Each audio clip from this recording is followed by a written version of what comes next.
దాన్ని ఒకటొక్కటిగా సరిచేస్తూ కాంగ్రెస్ ప్రభుత్వం, రేవంత్ రెడ్డి గారు, బట్టి గారు, మంత్రివర్గం అంతా సుదీర్ఘ కష్టపడతా ఉంది. దాన్ని మేలు చేసే ప్రయత్నం చేస్తూ ఉన్నాం.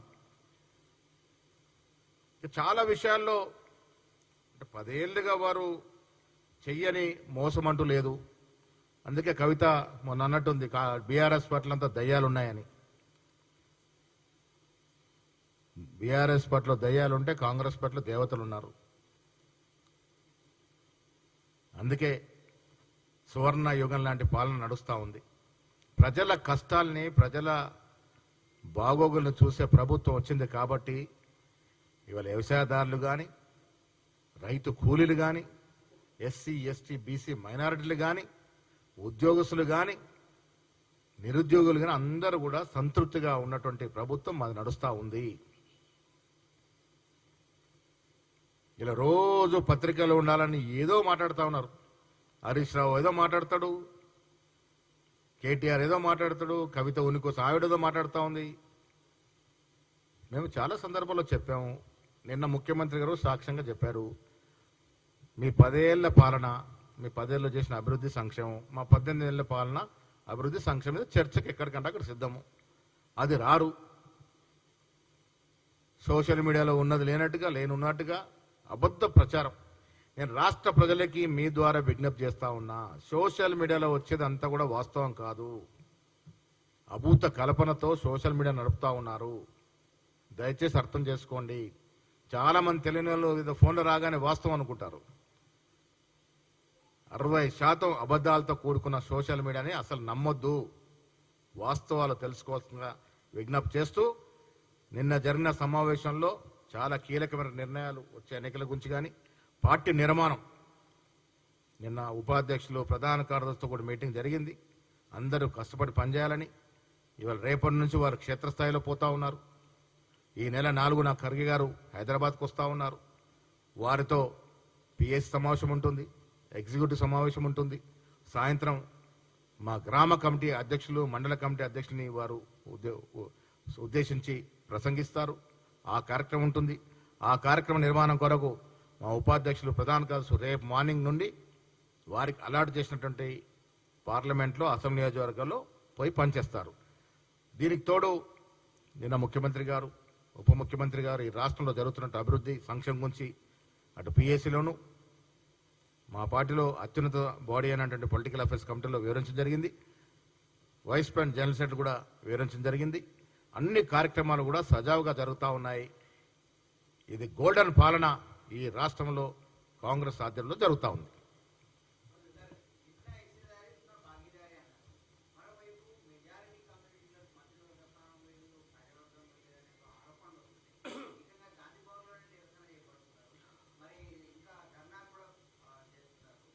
ఇప్పుడు గత మంత్రివర్గంతో పోల్చుకుంటే, బీఆర్ఎస్ మంత్రివర్గంతో పోల్చుకుంటే, ఒక ఎస్సీ లేకుండా, ఒక మహిళ లేకుండా మంత్రివర్గం నడిచింది. మా దగ్గర 2 మహిళలకు ఇచ్చాము. అందులో గిరిజనమైన ఒక బీసీ మహిళ. ఎస్సీలకి స్పీకర్ పదవితో పాటు 4 క్యాబినెట్లు ఇవ్వడం అంటే ఏ ప్రభుత్వంలో సాధ్యమవుతుంది? ఎస్, బీసీలకు కూడా ఇంక ఇవ్వాల్సిన అవసరం ఉన్నది. ఇచ్చే ప్రయత్నం చేస్తాం. మా ప్రభుత్వం కట్టుబడి ఉంది. సోషల్ జస్టిస్ అనేది మా కాంగ్రెస్ పార్టీలోనే ప్రజ్వరిల్లుతుంది. దాని నిదర్శనమే మా క్యాబినెట్. రెడ్డి ముఖ్యమంత్రి అయితే పీసీ అధ్యక్షుడు నేనున్నాను, స్పీకర్ దళితుడు ఉన్నాడు, డిప్యూటీ సీఎం దళితుడు ఉన్నాడు. ఇంత మంచి కాస్ట్ జస్టిఫికేషన్ ఇంకే ఇతర పార్టీలో జరగదు. జరగదు. అది బీజేపీలో జరగదు, అదే ఇతర రీజనల్ పార్టీలు జరగదు.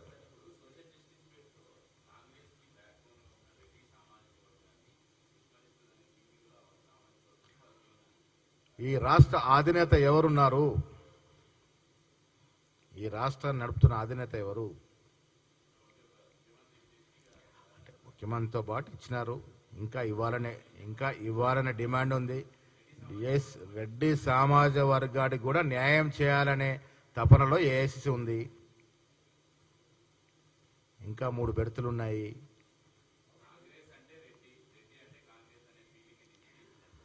కాంగ్రెస్ అంటే అందరిది, కాంగ్రెస్ అంటే అందరిది అని నినాదము ఇప్పుడు ప్రజ్వరిల్లుతున్నది. చెయ్యాలనే ప్రయత్నంలో ఒక పీసీ అధ్యక్షుడిగా నేను చాలా సందర్భాలు చెప్పిన, ఇప్పుడు కూడా చెప్తా ఉన్నాను, రిజర్వేషన్ కోసమే ఎన్నికల్ని ఆనాడు వాయిదా ఇవ్వడం జరిగింది. దాంట్లో నేను, పొన్నం ప్రభాకర్ గారు అందరు రిక్వెస్ట్ చేసిన, ముఖ్యమంత్రి గారు దానికి ముందుకు పోయి తీసుకెళ్లినారు. ఇవాళ కోర్టు డైరెక్షన్ ఇచ్చిన ధర్మిల దాన్ని లోతుగా చర్చించి ఏ రకంగా పోతే మేము ఇచ్చిన కమిట్మెంట్ ఫుల్ఫిల్ చేయగలుగుతామో ఆ దశగా ప్రయత్నం చేస్తాం. ఎవరు? అదే ఆ పార్టీలో జరిగింది అలాంటి యాక్టివిటీ. ఎన్నికల శాంపుల్ సరఫరా జరిపింది కేసీఆర్. హుజూరాబాద్ ఎన్నికల కొరకు దళిత బంధు తీసుకొచ్చాడు. ఎంతమందికి ఇచ్చాడు? పచ్చి మోసం. Congress party national party. Jagadish Reddy తెలుసుకోవాల్సింది ఒకటి ఏంటంటే, ఆయన మునుగోడులో ఏమిస్తున్నారు? ఉద్యోగ వృత్తి ఇస్తున్నారు, యాదవ్ గొర్రెలు ఇస్తున్నారు, మళ్ళీ తర్వాత కంటిన్యూ చేసినా వాళ్ళు. పచ్చి మోసం అంటే టిఆర్ఎస్ పార్టీ, కేసీఆర్. ఒక్క నిమిషం. కేసీఆర్ ఏది కూడా పరిపూర్ణంగా ఇంప్లిమెంట్ చేయలే. ఎన్నికల ముందు మాట ఇవ్వాలి, ఓట్లు వేసుకోవాలి, ఓట్లు దండుకోవాలి, తర్వాత ఫలాన్ని చిత్తగించాలి. ఇది బీఆర్ఎస్ పార్టీలో నడిచింది. అదే మాదిరిగా మా దగ్గర జరుగుతున్న భ్రమపడుతున్నాము. జగదీశ్వర్ రెడ్డి గారు, జాతీయ పార్టీ గురించి ఒకసారి తెలుసుకోవాలి. మేము ఒక మాట ఇస్తే మాటను నిలబడతాం. తెలంగాణ ఇస్తానని చెప్పి ఇచ్చి తీరినాం.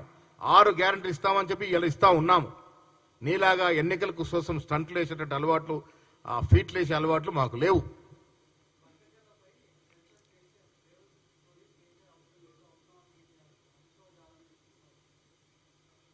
వాళ్ళది మా స్థాయి పెద్దది అనుకుంటే ప్రజలు ఎందుకు తిరస్కరిస్తారు? మరి కేసీఆర్, నేను కేసీఆర్ ఉద్యమంలో ముందు నడిపిన నాయకుడిగా నేను గతంలో చెప్పాను, అభిమానిస్తాం. కానీ 10 ఏళ్ళు మీరు పాలన చేసిన తర్వాత ప్రజల్లో మీ పట్ల ఉన్న